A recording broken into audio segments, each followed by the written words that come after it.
NBC6 celebrates Black History Month. A local pastor has been working to bridge the gap between medical research and the Black community. NBC6's Zainiria Bird shares more. When you come up with cures, one of the ways it is done is through science, and you do trials, you do studies, you develop medicine.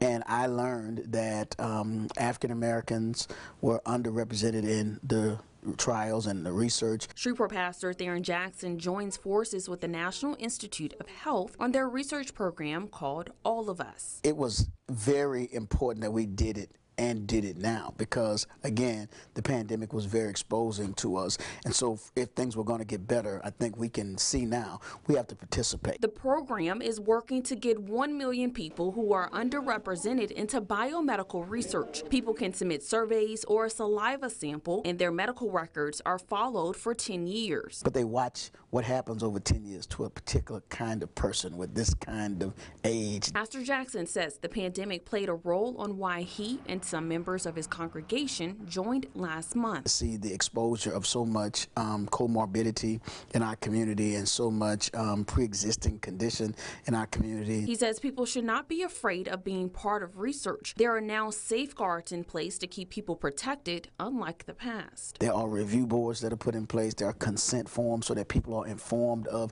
exactly what's going to happen to them, what they can do, and they have a right to pull out at any particular time. And he says taking part in the research helps represent everyone fairly. I want to be sure that we make sure that being a part of research, a part of trials, a part of studies is not something that's weaponized against our community as well. So we want to be sure we are included. Zainiria Bird, NBC6 News.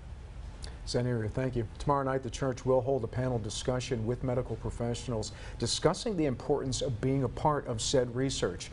They will live stream it on the church's Facebook page.